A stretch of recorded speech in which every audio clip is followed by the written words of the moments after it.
discuss about the tertiary sector. Name of the tertiary sector, another name of the tertiary sector is service sector.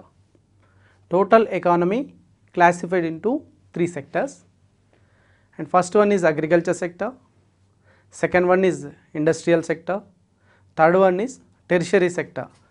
Tertiary sector we can say service sector also. In tertiary sector we are going to discuss the necessary services which are essential for the development of agriculture sector and industrial sector. Here agriculture sector needs some services. For development of agriculture sector, it is depending on the service sector for so many services. For example, irrigation and flood control, electricity, power and communications, information, transport, storage facilities, all these necessary for the development of agriculture. Whereas for the development of industries, they are also depending on service sector. What are the services essential for the development of industry means? Power, communication and transport and storage, all these necessary for the development of industrial sector.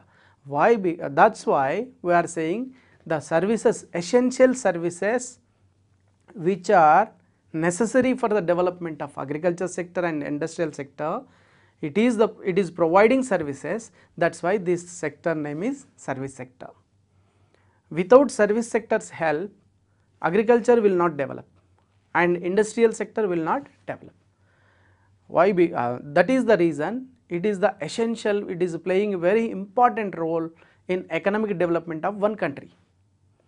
We will discuss one by one. What are the components inside the service sector or tertiary sector? What are the total components? For example, in agriculture, agriculture and allieds, animal husbandry, fisheries, all this comes under the agriculture sector.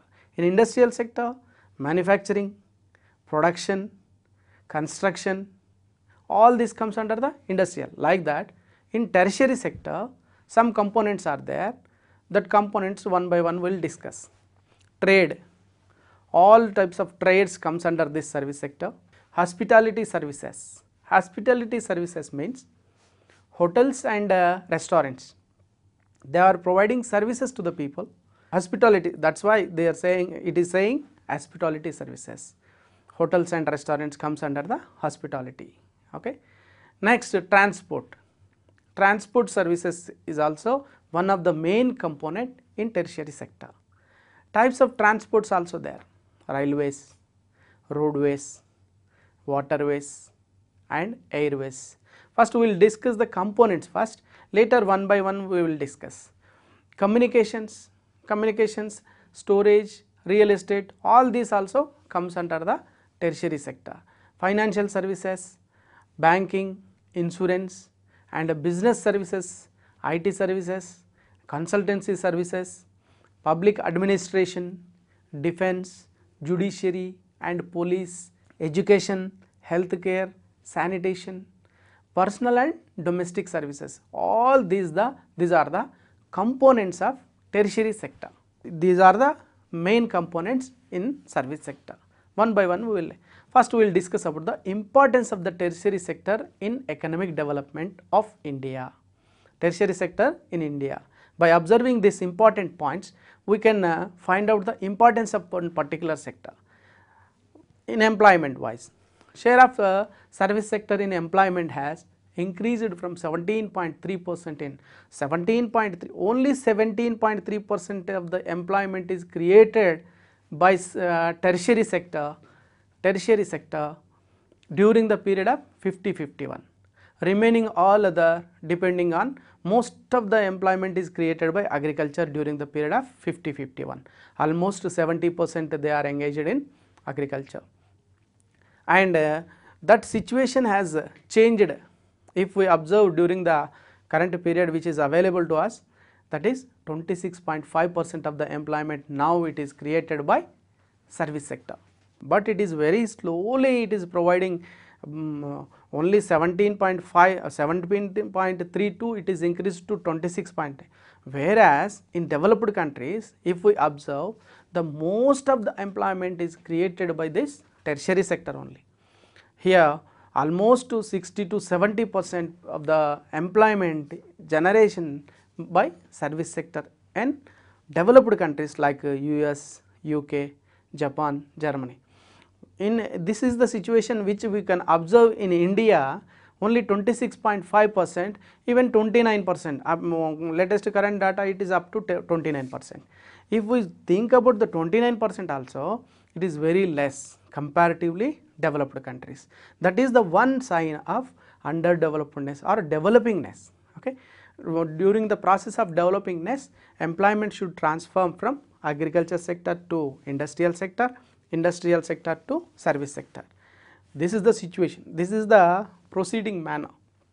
And one more another point which is very important to see the importance of this sector, contribution to the GDP. GDP is nothing but national income. How many rupees are coming from the service sector?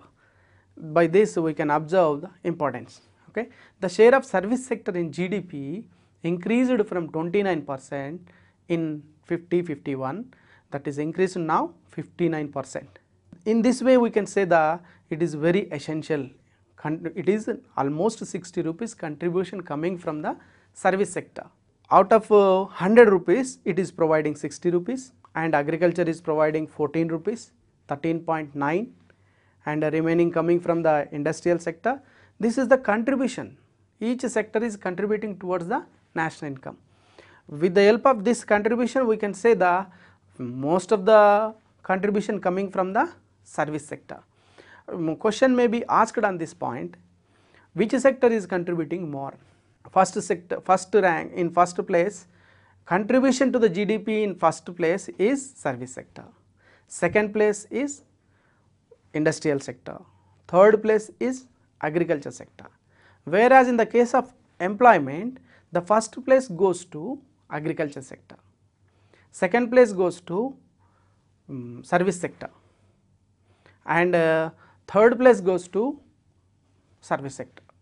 This is the industrial sector. This is the hierarchy.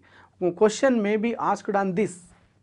After knowing all these things, we have to concentrate on which is having in first place. Highest employment is generated still today, 51% of the employment is coming from the agriculture only. Next place goes to service sector, third place goes to industrial sector. Next we should observe that importance, investment. If we observe the 5-year plans, during the 5-year plans, highest priority is to tertiary sector, given highest priority. Why? Because to develop the agriculture, to develop the industrial sector, infrastructure facilities should be provided.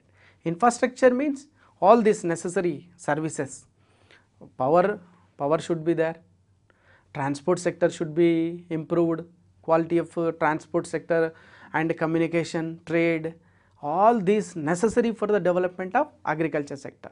So, to develop the agriculture sector, to develop the industrial sector, all the resources allotted to this particular sector, it is attracting more resources, plan wise allocations to the different sectors among 55 to 65% of the total resources allotted to the service sector. By improving the quality and quantity of the services, we can automatically improve the quality and quantity of other sectors production also. If we observe the exports, nowadays India became one of the major exporters in tertiary sector. If we observe the software sector, software consultancy services, and in construction engineering also, tourism sector is also becoming a major export in Indian point of view. Infrastructure development in India. Now we are going to discuss about the infrastructure development. Infrastructure development means all these services. The progress of the economy mainly depends upon the availability of the infrastructure. Which country is having a sound infrastructure facilities? If we observe in developed countries, we observe that infrastructure, roads, communications and science and technology, research and development organizations, each and every component of infrastructure shows its impact on economic development in developed countries. So that first we have to improve the infrastructure, which is essential for the development of economy of one country. That's why the progress of the economy mainly depends upon the infrastructure facility, availability of the infrastructure. Infrastructure includes irrigation, flood control, power, transportation, storage and marketing facilities for agriculture and rural development. All these infrastructure facilities are very essential. And for mining and manufacturing, which comes under the category of industrial sector, industrial sector needs power, transport, storage, communication system, banking and insurance, all these essential components which are required to develop the industrial sector. These type of all services combinedly we can say infrastructure. Now we observe some basic essential, what are the developments we observed in infrastructure. We will observe the table during the period of 1950-51. We are going to compare with present period. Trends in the growth of infrastructure in India. We observe some infrastructure development situations during the period between the 1950-51 to 2011-12. If we take the essential element which is necessary for the development of agriculture and industry is coal. During the period of 50-51, it is only 32 million tons of the production is there. It is increased from 32 to 583 million tons. This is the development which we are providing infrastructure to the agriculture and industry sector. Electricity which we observe in billion kilowatts, it is only 5 billion kilowatts during the period of 50-51. It is increased to 877 billion kilowatts during the period of 11-12. Petroleum, crude oil. Petroleum and crude oil. 0.4 million tons of petroleum, crude oil products are in during the period of 50-51. That is increased to 18 million tons. And finished steel, if we see that particulars, 1 million ton is available during the period of 50-51. Now it is increased to 73 million tons. And cement during the period of 50-51, 3 million tons, and it is increased to 224 million tons. Railway goods and traffic increased from 73 million tons to 969 million tons. Cargo handled at major ports, 19 million tons to 560. Total telephone communications connections that is available now according to the available information, 5 millions during the period of 99-2000, it is increased to 951 millions. After observing this table, we can notice that infrastructure development during this 50 to 2011, 60 years of period, it is tremendous development has been observed in infrastructure. Okay. Next, we will discuss about the components in details. First, we will discuss about the transport sector in India. What are the types of transports in India? Categories of transports. First, roadways. We will discuss some points regarding roadways. Roadways are transporting facilities. Roadways are very essential for the country's development, not only the development, maintaining integrity between the remote areas and connecting each and every place. Remote area will be connected with this towns, nearby towns with the help of roadways only. Roadways are almost we can compare that roadways with veins in human body. Veins in human body is very essential for life of that human, and that is the roadways which are essential for the development of country's economy. And roadways now in India, each and every place is connected with the hill areas and forest areas and geographically different types of areas also connected with these roadways. National highways are there, state highways are there, district roads are there, kacha roads are there, different types of roadways are there. Nowadays we can observe that under PPP mode, public private partnership mode, we are improving the roadways construction. Next, railways. Railways is the one of the monopoly in public sector unit, and it is providing almost 16 lakhs employment for the people, country's people, and it is transporting people from one place to another place, and it is transporting the cargo, it is goods handled by the railways is in a huge quantity mode from one place to another place. It is the it is very useful to develop the country, and railways are developed since Britishers. They transported our raw material with the help of these railways. And next, water transport. Water transport, inland water transport and between the countries water transport, two types of domestic water transport and between the countries, two types of water transports are there.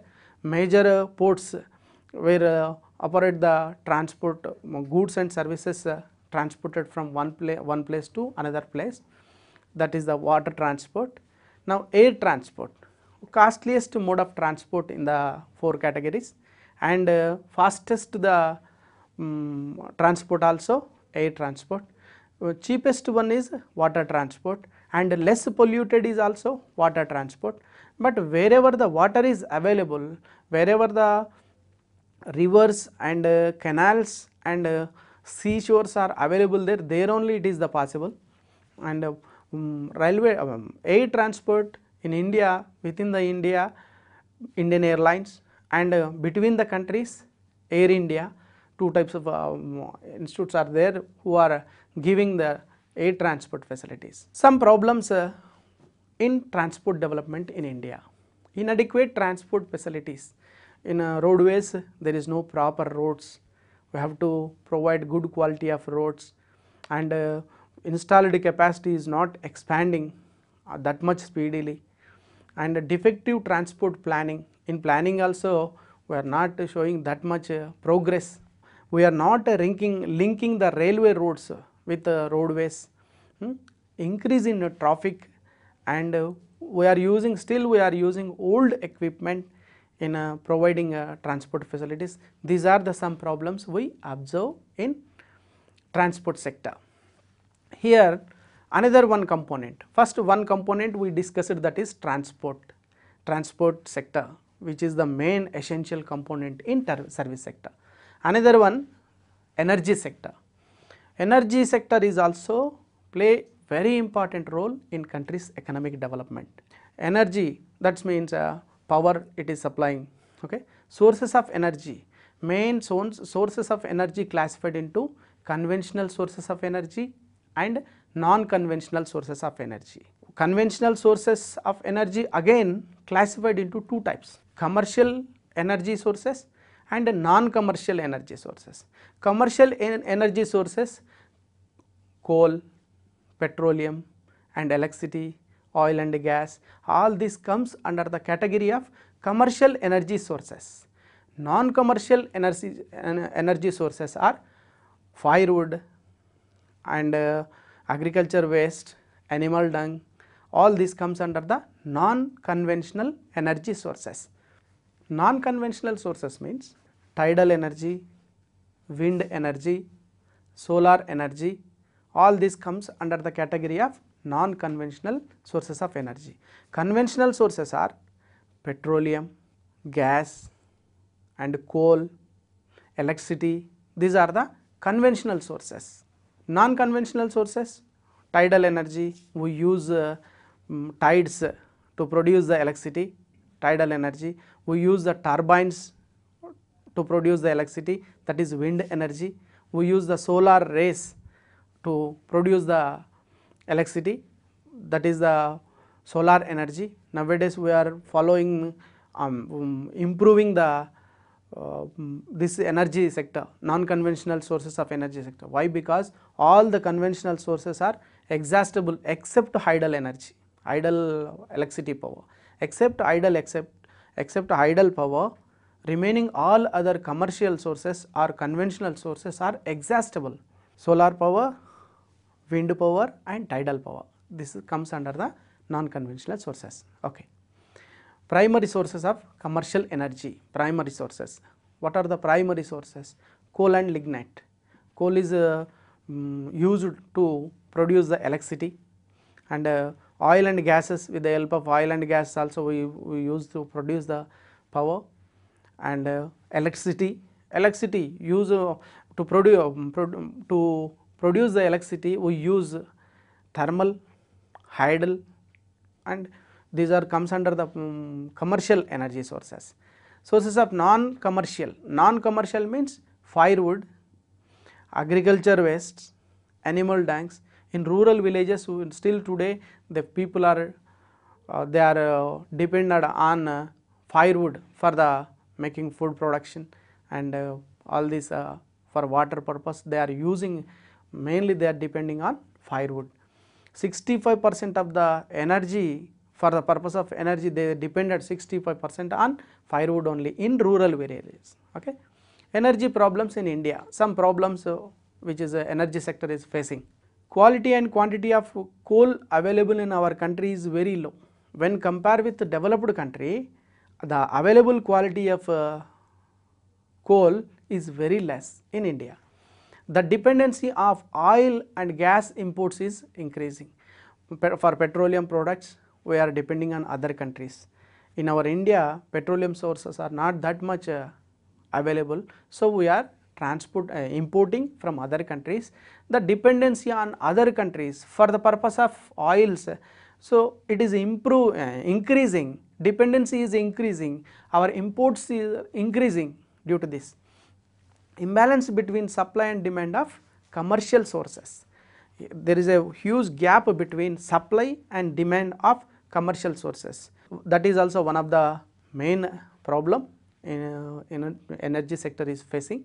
Oil crisis and shortage of energy affects all the sectors of the society. If we observe if oil crisis is there and a shortage of energy is there, we are not supplying 24 hours power supply to the agriculture sector, we are not giving effective and quality electricity to the industrial sector. Because of that, all other sectors which is depending on this sector will affect in economic development. So indirectly it is affect the economic development of one country. This is why alternative sources of energy such as biogas and ethanol are being used. Nowadays we are our research and development wing has been conducting the research programs to find out the alternative source of energy. We are developing biodiesel with the help of Jatropha, and biogas, ethanol, which is a byproduct of sugarcane. All these we are changing our attitude towards the alternative sources. Okay. This is second component. First component is transport sector and second component is energy. Now another one important component in service sector is communications. Communication system provides necessary information about markets and inputs and goods and services which are available and which are in demand, which are more essential for the economic development of one country. All this information is communicated by communications. The communication system comprising of postal services, Indian telegraphs, telecommunications, information services, all these are components of communication. Communications, one by one we will discuss. Postal service is the very old service which is providing services in India.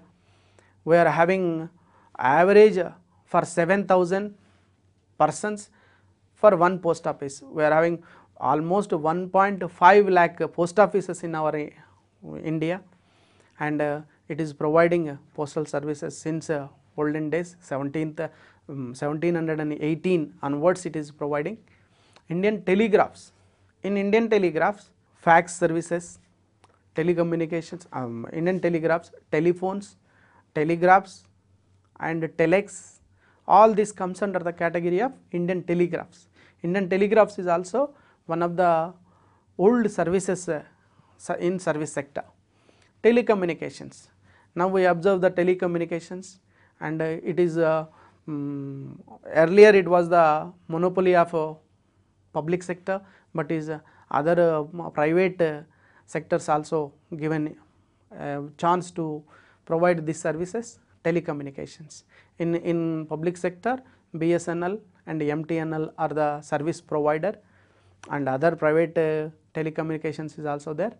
Information services, one of the major services which are showing very great development, and information services, they are keeping on India in a highlight position by providing information services. Telecommunications, in telecommunications, the telecom policy in 1999, this policy established in Telephone Regulatory Authority of India, TRAI, in 1999 to regulate and control and develop the telecommunication.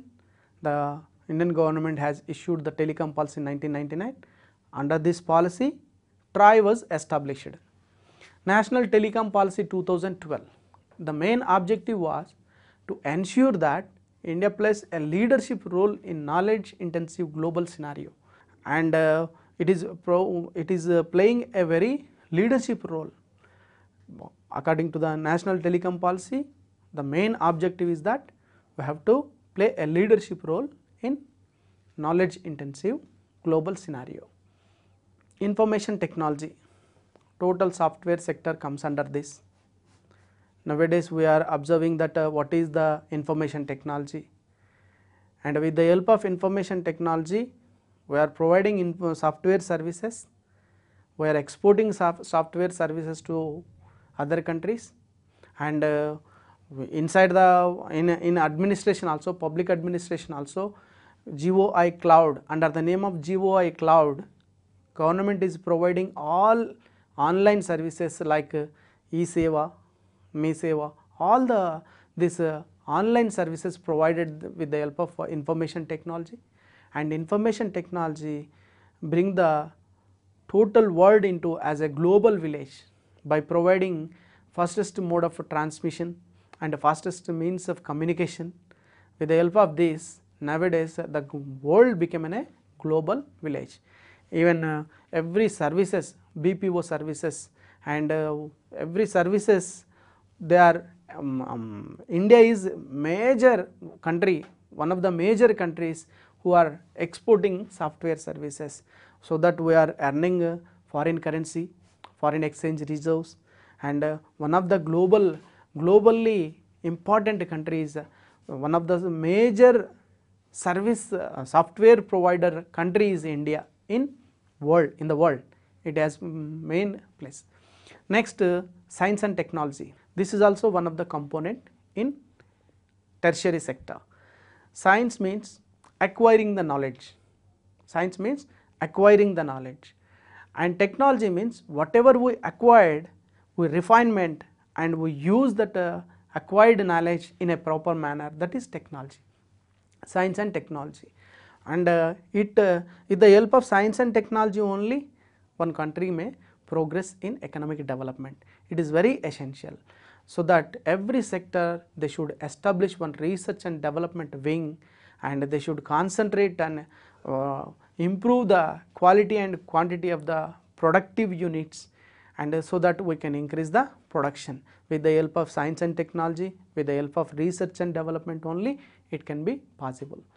Results in industrialization, if one country in industrialization should be taken place very fastly, or urbanization should be done, means they should depend on science and technology. If the science and technology develops, then automatically industrialization will develop, and if industrialization is developed, automatically urbanization will be observed. If we observe in Indian population, still today 65 or 61 to 62% of the people, they are still today in rural areas.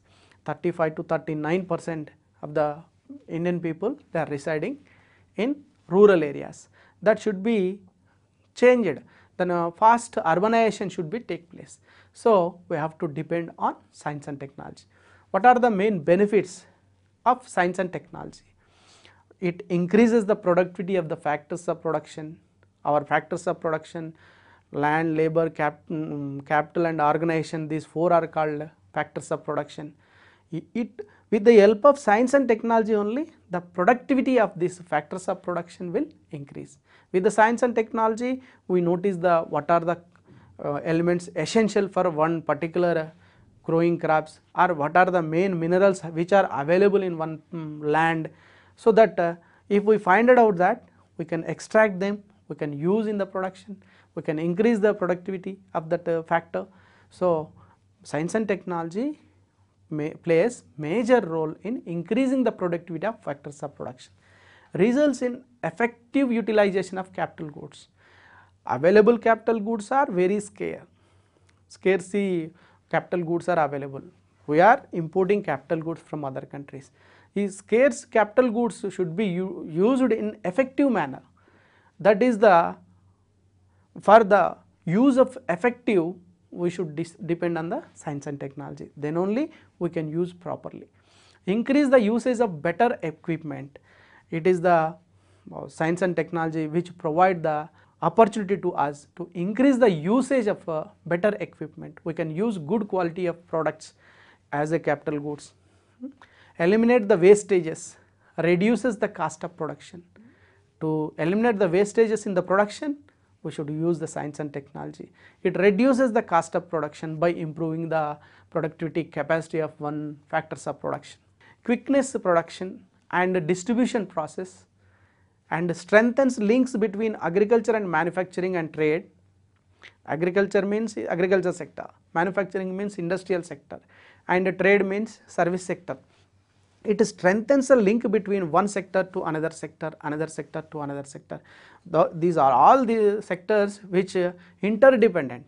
For development of industries, industries are depending on agriculture and service. For development of agriculture, agriculture is depending on industries and service sector. For service sector, by providing the services to develop the agriculture and industries, it is providing the services. By providing the services, it is also developing. Like that, for development of these three sectors, they are interdependent on each other.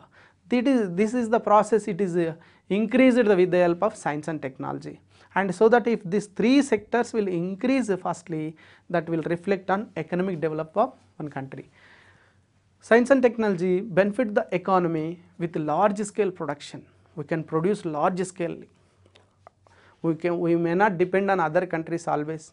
We can import the required technology. With the help of that science and technology, we can increase the productivity, and self-sufficiency can be done with the help. First, science policy. During 1958, the basic object to issue the science, first time in India, science policy was issued in 1958. The basic objective was to develop science, education, health and defense. And second, Department of Science and Technology was also established, and policy of Government of India, it is concentrating on improving the quality and quantity of science and technology. Okay. It formulates and implements programs for improving the quality of life of disadvantaged sections of society. Example, technology parks for women, environmental protection, low cost housing and sanitation. With the help of science and technology, we can provide that services. Science and Technology Policy 2003. The objective was to give direction to the future research and development programs. Main objective of this policy is give the direction to the research and development programs. Benefits of science and technology development in Indian economy. These are the benefits which are coming from the science and technology development. So far we discussed transport, communication and energy. Then another one component is banking system in India. Structure of banking system. If we observe the structure of banking system, In first place, Apex Bank, that is RBI, Reserve Bank of India. It is the bank which is control every monetary and it controls the banking system in India. Under the RBI, scheduled banks are there. Scheduled banks again classified into two types: scheduled commercial banks and scheduled cooperative banks. Scheduled commercial banks again classified into four types: public sector banks, private sector banks, foreign banks, regional rural banks. These four types comes under the category of scheduled commercial banks. This is the scheduled cooperative banks are classified into two types: urban cooperative banks and state cooperative banks.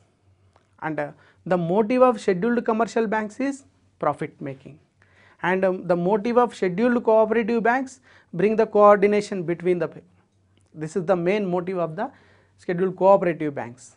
And public sector banks are classified into SBI and its associates, and another one is nationalized banks. Scheduled banks means, according to the act of RBI, these banks should be enrolled in section B and not less than 5 crores of capital, and they comes under the category of scheduled banks. Scheduled banks, that is scheduled commercial banks. Four types of scheduled commercial banks are there in urban cooperative banks and state cooperative banks. Under the state cooperative banks, the district cooperative banks will work. Under the district cooperative bank, PSCS means primary agricultural credit societies in a village level, they function village level. This is the banking structure in India. Now we will discuss about some points regarding Reserve Bank of India. As a central bank of the country, it is central bank of the country, and Apex Bank, we can say it is Apex Bank. RBI act as a bank of issue, notes issue. It issues the notes. Except 1 rupee note, remaining all others notes were printed by Reserve Bank of India. It issues the notes. It acts as a banker to the government. RBI is the banker to the government, not only central but also to state, and it acts as the banker's bank. Every bank is controlled and operated by the instructions of RBI. So it is banker's bank. Controller of credit, it controls the credit facilities. It increases the money supply in the country. It decreases the money supply in the country. If the inflation is observed, it reduces the monetary supply. If inflation is decreasing, it increases the monetary supply. That is credit policy. With the help of credit policy, it operates, and it is the custodian of foreign exchange. It keeps the our country's foreign exchange reserves, and it controls the with the permission of RBI only we have to use that foreign currency, and it controlling the authority of all financial institutions which are established in the country. It also concentrate on control inflation. It also, this main to control inflation only credit policy can be observed. These are the almost all functions of RBI, and very essential role it is playing in to bring a balance between trade policy and monetary policy and physical policy. Okay. Next we will discuss about the commercial bank. What are the main functions of commercial banks? The basic functions of commercial banks: accepting the deposit from the people and advancing the loans to required persons who are applying for the loans. Commercial banks keep some part of the deposits as a reserves in Reserve Bank, that is called CRR, cash reserve ratio, which is decided by the RBI. Some part of the deposits should be kept as a reserves in RBI. Remaining part of the deposit can be advanced in the form of loans. In that way, commercial banks credit will be created. Commercial banks create the credit creation can be done by commercial bank with the help of this. Okay. And nowadays we observe that modern banking has introduced merchant banking, underwriting of shares, and debentures for business expansion to the business firms, mutual funds, retail banking to promote consumer loans, and automatic teller machines, ATMs, anywhere banking facility it is given by modern banking system, internet banking, we can transfer money, nowadays giving very important to the internet banking. All these are the facilities provided by the commercial banks. Okay. This is the banking system. Next we will discuss about the insurance. Insurance is a contract that pledges a payment of an amount to the person assured or the nominee in the happening of event insured against. Insurance is the one type of assurance. In the absence of that person, they can provide some economic safeguard to the family, and that purpose in a business also they will make some insurance. This is the insurance facility. Insurance is broadly classified into two types. One is life insurance, another one is general insurance. Life insurance is the organization which is established during 1956. Earlier small insurance companies are there, and by nationalizing them in and established one under the name of Life Insurance Corporation during 1956, and then onwards life insurance is continuing under the one name. And another one service, that is General Insurance Corporation. General insurance is provided for the business purpose and trading and industries, and different types of insurance can be given by general insurance. Insurance in India, if we observe some points regarding insurance, life insurance in India was started in 1818. Indian Life Insurance Act was the first act to regulate the business that was issued in the Insurance Amendment Act of 1950 was the first steps taken by the government to independent India. In independent India, the first step was taken, Insurance Amendment Act, during the period of 1950. In 1956, life insurance was nationalized, and Life Insurance Corporation of India came into the existence since 1956. In 1972, General Business Insurance Act GBINA was passed from 1st January 1973. Under this act, General Insurance Corporation of India was formed with the help of 4 subsidiaries. That 4 subsidiaries are National Insurance Company Limited, New India Assurance Company Limited, and Oriental Insurance Company Limited, United India Insurance Company Limited. These are the 4 subsidiaries to General Insurance Corporation. Earlier there was small general insurance companies, and combining all these and nationalizing them since 1973 under the name of General Insurance Corporation, GIC of India was formed, and it is came into the existence with the help of 4 subsidiaries. Insurance Regulatory Authority of India, IRDA, Insurance Regulatory Development Authority of India. It is enacted one act, that is IRDA Act, was passed in 1999. Its duty was to regulate, promote and ensure orderly growth of insurance and reassurance of the business. This is the aim of that act. Okay. Life Insurance Corporation of India, the mission of life insurance was to explore and enhance the quality of life of people through financial security, by giving financial security to the families to improve the quality of life of people. With the help of Life Insurance Corporation, we can buy our security. Okay. General Insurance Corporation of India, the vision of General Insurance Corporation is to be a leading global insurance and solution provider. It is solution provider, and it helps in the industries, in production of it helps in the development of industries by giving insurance to that. Okay. What are the main objectives of LIC? Objective is to spread life insurance to rural areas and to socially economically backward areas at a reasonable cost, and to maximize the saving by making insurance linked saving attractive. It is a life insurance, whether it is life insurance, whether it is GIC, it is collecting the savings from each and every rural areas, and small savings also collected in this form by providing insurance facilities. Okay. And to provide security to policyholders, money with higher returns. Okay. To invest policyholders, money keeping in view of the advantage to investors and community. To maintain economy in operation and full realization of investors' money.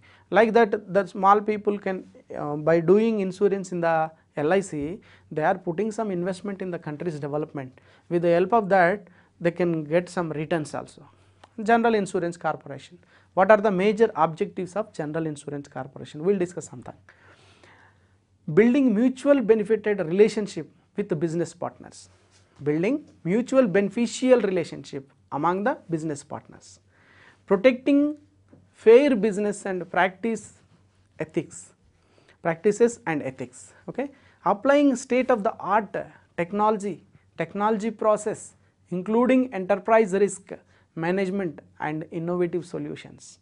Applying state of the art technology, they are providing security in this enterprise risk also. Enhancing the profitability and financing strengthening for benefiting the global position. Okay. These are the major objectives of the GIC. Next, another one component, that is tourism. Tourism is also one of the main component which is playing a major role in country's economic development. It is the largest service sector industry in services of world, not only in India. Okay. Tourism, what is the meaning of tourism? Tourism, Government of India defined tourism as a foreign passport holder visiting and staying in a different country for more than a day, but not more than a year, for leisure, entertainment, business, medical purposes, religious and sports, conference, seminars, all whatever the purpose it is, it should be more than a day and less than a 1 year. They may come for the business, they may come for the medical purpose and religious purpose, sports, conference, whatever the purpose it is. But the foreign passport holder visiting and staying in a different country for more than a day, less than a year comes under the tourism. And tourism is a set of socio-economic activities carried out for the tourists. Because of the tourism, here so many activities undertaken. Economic activities will be undertaken and social activities will be undertaken. First, we will discuss about the forms of tourism. There are two forms of tourism. One is domestic tourism, another one is international tourism. Domestic tourists are the residents of the country who travel within the geographical area of the country. Inside the country, the people, they are traveling from one place to another place and they are staying more than 1 day and less than one year. They comes under the category of domestic tourism.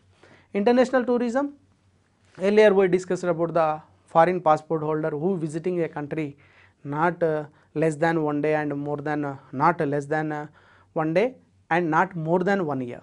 Okay, that is international. Importance of the tourism. We will discuss some points regarding tourism. It generates the income and employment, earn the foreign exchange. Tourism generates the income. The people, those who are residing in tourism places, they can increase their sales by increasing tourists, and they can product more goods and services in that area, providing more services. With the help of that, they can earn foreign exchanges. Tourism multiplier helps expanding the circular rings of growth process. One, production will increase. For increase the production, employment will increase. For increasing the production, they earn more income.